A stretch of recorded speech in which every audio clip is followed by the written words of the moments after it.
Welcome. This is a time series analysis course. My name is Nicoleta Serban. I'm associate professor in the Stewart School of Industry and System Engineering. This lecture is on concepts of ARMA modeling. And in this lesson, I will introduce the estimation of the parameters in the ARMA models.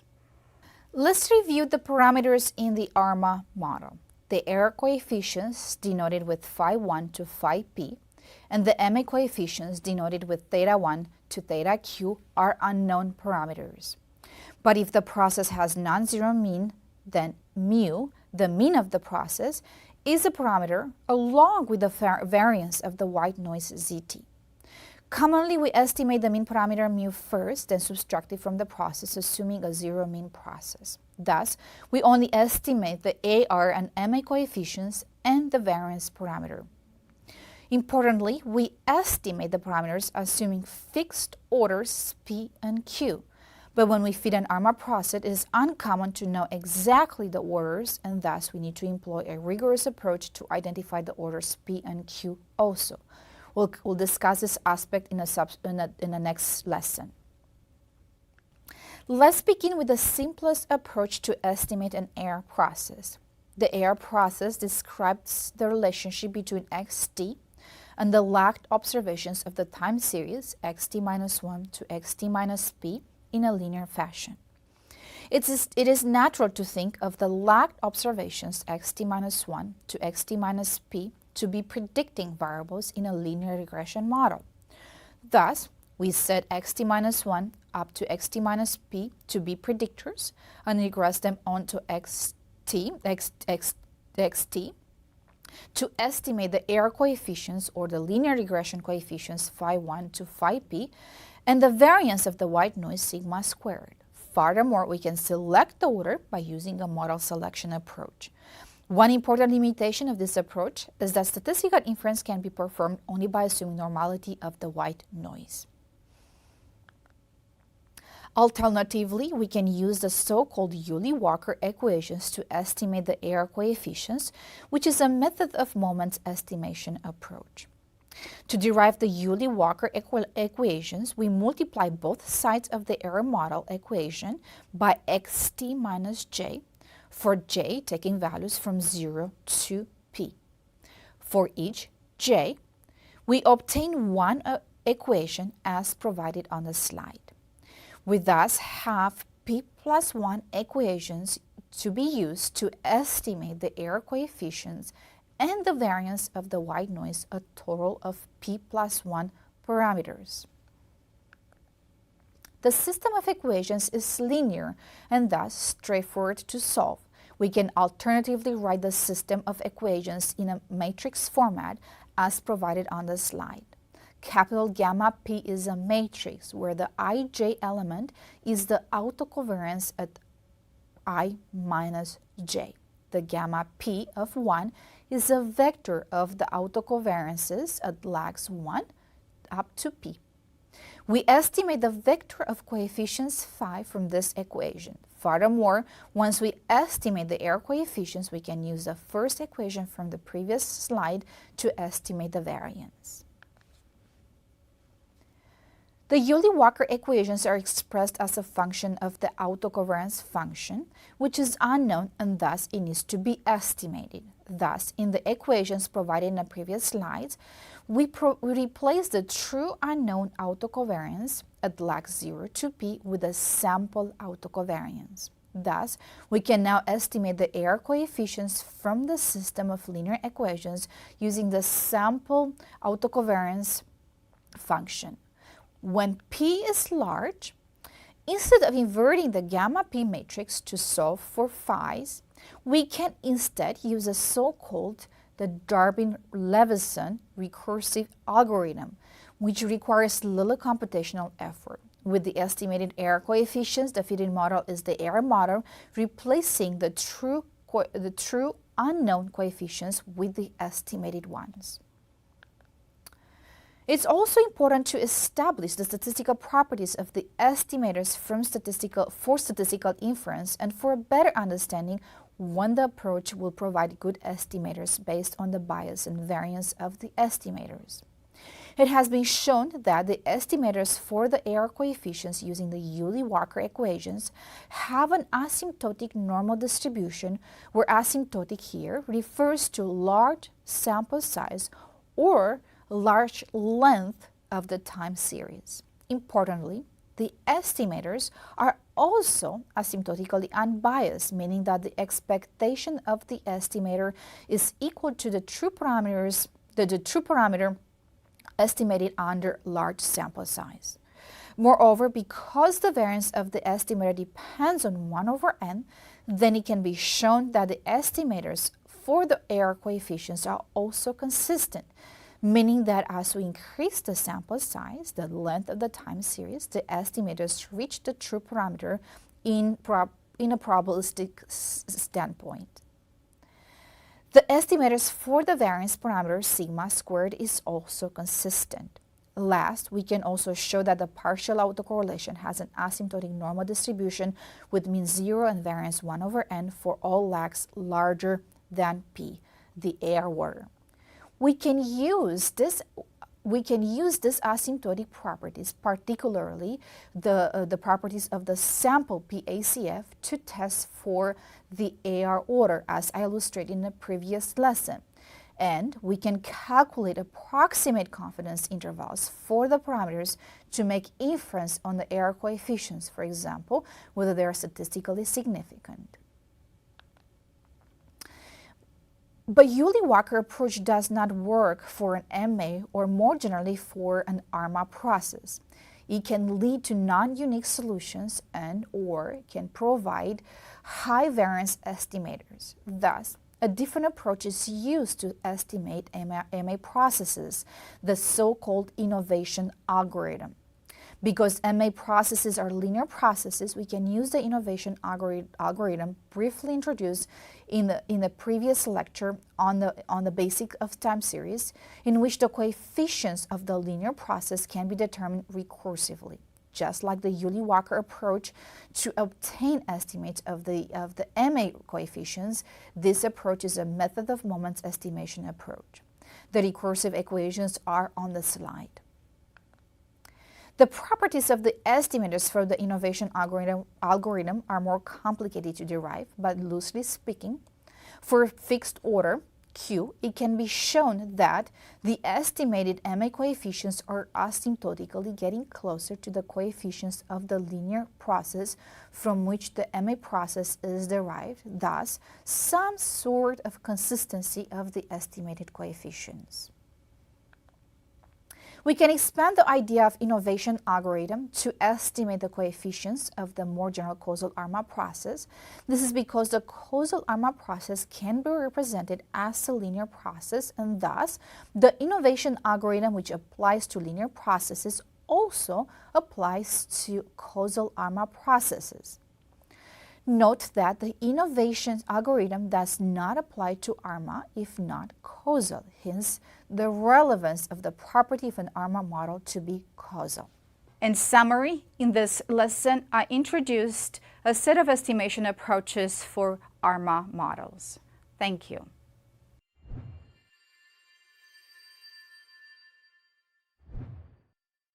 Welcome. This is a time series analysis course. My name is Nicoleta Serban. I'm Associate Professor in the Stewart School of Industry and System Engineering. This lecture is on ARMA modeling. In this lesson, I will illustrate the estimation approaches provided in a previous lesson with a simulation study. We'll first simulate an error process of order 2. The simulation in R is implemented similarly as in previous lessons using the filter R command. The AR process has coefficients 1.2 and minus 0.5, and it's stationary.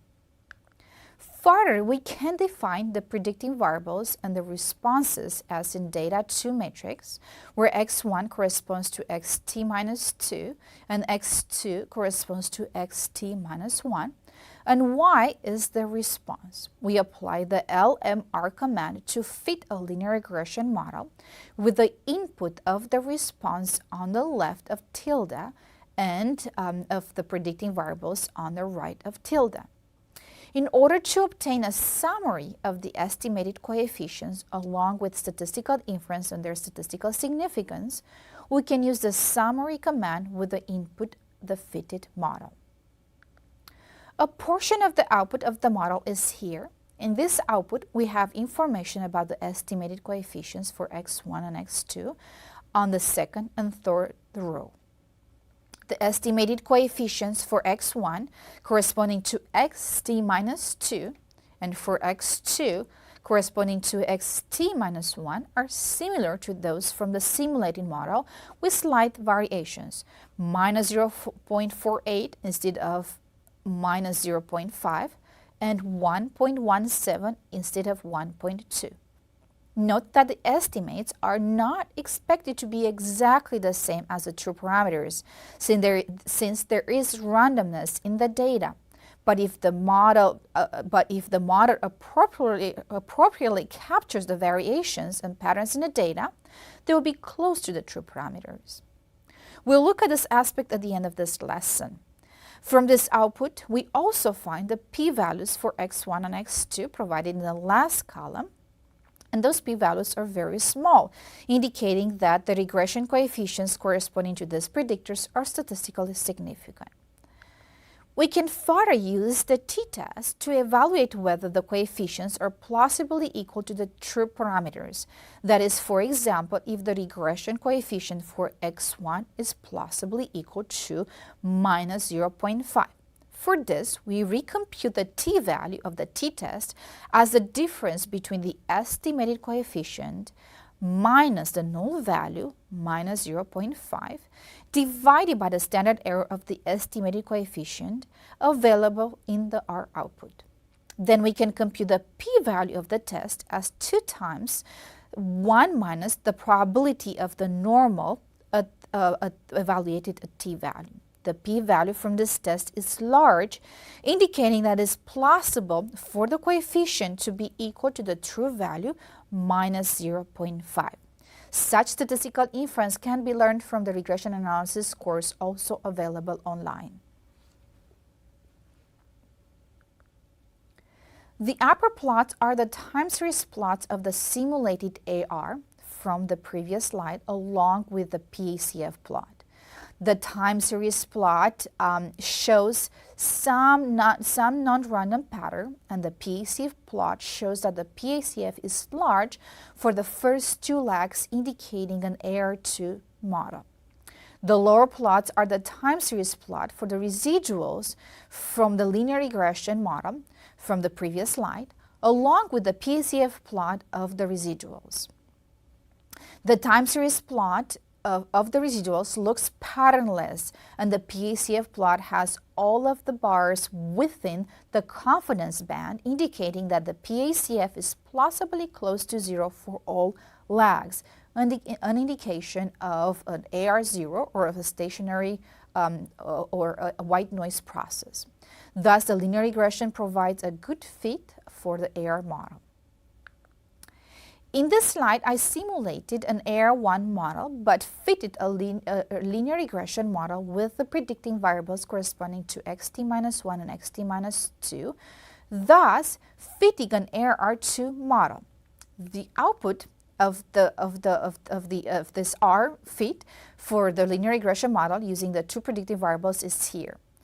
We contrast the estimated coefficients with the simulation model, which is an AR1 model with AR coefficient equal to 0.5. The estimated coefficient corresponding to x2 is 0.504, which is close to the value of the true parameter. On the other hand, the estimated coefficient corresponding to xt-2 is minus 0.02, and the p-value for the statistical significance for this coefficient is large, indicating that this coefficient is plausibly 0 given that xt-1 is in the model. Thus, the model fit suggests an AR1 model. Let's also explore how we can fit an AR model using the Yuli-Walker equations approach. And the AR2 model has been simulated in a previous slide in this lesson, and it has coefficients 1.2 and minus 0.5. It is the same AR model used to illustrate estimation using the linear regression approach. Here, I will fit this AR2 model by solving the Yulee-Walker equations and assuming actually an AR3 instead of an AR2 model. To do so, I first need the sample autocovariance function obtained using the ACFR command and specifying that the type is covariance, since otherwise outputs the autocorrelation. Next, given the vector of the sample autocovariance functions, I'm providing the gamma matrix for an order 3, since I'm fitting an AR3 model. The R commands in the for loop will specify the gamma 3 will fill in the gamma 3 matrix from the vector of sample autocovariance function. Next, I'm providing the command line for gamma 1, which is the vector of the values of the sample autocovariance for h equal to 1, 2, and 3. Then, I obtain the estimated error coefficients by inverting the gamma 3 matrix and multiplying it by gamma 1 as I provided in a lesson on the Yulee-Walker estimation approach. The gamma 3 matrix is here. It's a 3 by 3 matrix since I'm fitting an AR model of order 3. The gamma 1 vector is below along with the estimated error coefficients. The estimated coefficients are not very different from the true ones of the simulated error 2 model. The estimated phi 1 is 1.205 versus the true 1.2, and the estimated phi 2 is minus 0.48 versus the true minus 0.5. To note also that the estimated coefficient for xt minus 3, which is not present in a model, is minus 0.02. That's very small. In this slide, we'll evaluate how good the estimates are as obtained using the linear regression and Yulee-Walker estimation approaches. For this, I simulated the AR2 process provided in the box 500 times, and I estimated the error coefficients using the two approaches for each AR2 time series for the simulated 500 time series. Here I'm showing the code for this procedure only for the simulation using the Yulee-Walker estimation approach. A similar approach is implemented for the linear regression estimation in the R code available with this lecture. In the R code provided on the slide, I iterate over the index I from 1 to 500. I simulate the white noise, then I apply the AR2 filter, I create the gamma 2 matrix and the vector gamma 1 and estimate the phi coefficients, which are then placed in a matrix, the output of this simulation. The matrix consists of 500 rows and 2 columns, each row corresponding to one simulation, and each column corresponds to one phi. Here are the side-by-side box plots comparing the distributions of the estimates from the two methods for the first coefficient equal to 1.2 in the upper plot and for the second coefficient equal to 0.5 on the bottom plot. The two methods perform similarly with no clear winner in terms of bias and variability in the estimates.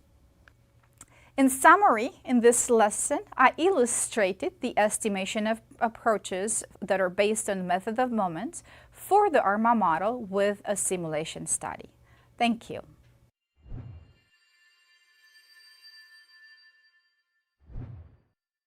Welcome, this is a time series analysis course. My name is Nicoleta Serban. I'm Associate Professor in the Stewart School of Industrial System Engineering. This lecture is on ARMA modeling, and in this lesson, I will introduce another estimation approach, which is based on maximum likelihood estimation.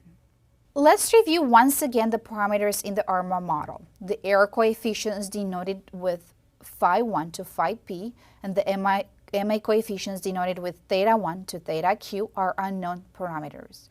But if the process has non-zero mean, then mu, the mean of the process, is a parameter along with the variance of the white noise CT. Commonly, we estimate the mean parameter mu first, then subtract it from the process, assuming a zero mean process. Thus, we only estimate the AR and MA coefficients and the variance parameter. Importantly, we estimate the parameters assuming fixed orders P and Q, But when we fit an ARMA process, it is uncommon to know exactly the orders, and thus we need to employ an approach to identify the orders P and Q also. We'll discuss this aspect in the next lesson. An important aspect in maximum likelihood estimation, abbreviated MLE, is that we need to assume a distribution for the time series process. Most often in time series, we'll assume that xt has a Gaussian distribution, a normal distribution. More specifically, the joint distribution of the stochastic process generating the time series is a normal process, a Gaussian process, meaning that for any combination of time points I1, I2 to In, the variables in the time series process corresponding to these time points have a multivariate normal distribution. The assumption of Gaussian process is useful in the derivation of the MLEs, but also because of the following property. If ZTs are independent and identically distributed with mean zero and variance sigma squared, then any causal invertible ARMA process with ZT as the white noise is a Gaussian time series. This slide provides the likelihood function of the Gaussian time series. We first denote the vector of n random variables in the time series x1 to xn, and the x hat vector consists of the one lag predictions for x1 to xn. The likelihood function of the vector of time series variables is as on the slide, and it depends on the gamma matrix of the autocovariances at I minus j for all I and j's from 1 to n. This likelihood function can be directly computed using the innovation algorithm without computing the determinant or the inverse of the gamma matrix, which can be computationally expensive. This becomes apparent in the equivalent formula for the likelihood function on the slide, which depends on the x's and the x hat, or the one lag predictions, which can be derived using the innovation algorithm. We have seen similar formula when I described the approach for obtaining best linear unbiased predictions using the innovation algorithm. To estimate the ARR and MA coefficients, we minimize this likelihood function, more precisely the log of the likelihood function.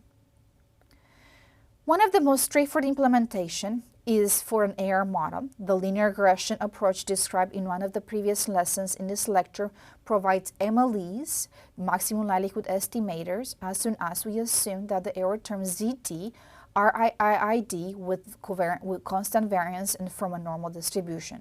For ARMA models, the estimation is more complicated. So far, we have learned about several estimation approaches. You may wonder which one to use. Here's a summary of the advantages and disadvantages of the MLE approach. Generally, the MLE provides more efficient estimates or lower variance estimates than method of moments, which is the Yulee-Walker estimation approach for AR, or the innovation algorithm for the more general ARMA.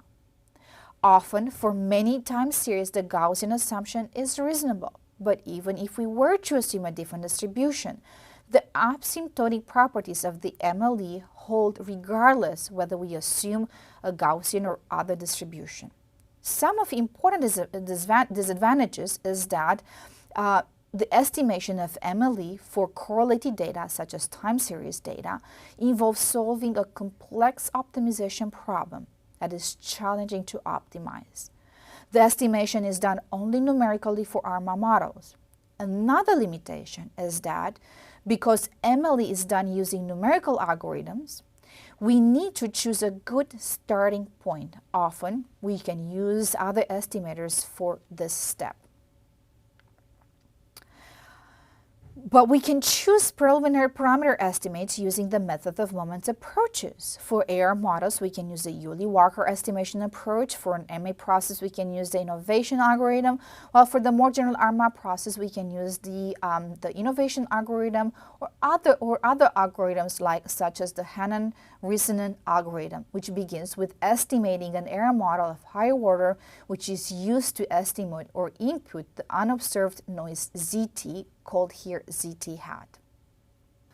Last, we can use the property of the MLEs, the estimating maximum likelihood estimators, particularly the property of asymptotically normally distributed, regardless of the assumption on the noise ZT. The MLEs are asymptotically unbiased, that is, for large sample size, the expectation of the MLEs is close to the true parameter values. The covariance matrix of the estimator is directly dependent on the covariance of the time series. This asymptotic distribution can be used for statistical inference on the AR and MA coefficients, as well as for the asymptotic distribution of the ACF and PACF. In summary, in this lesson, I introduced the maximum likelihood estimation approach for ARMA models. Thank you.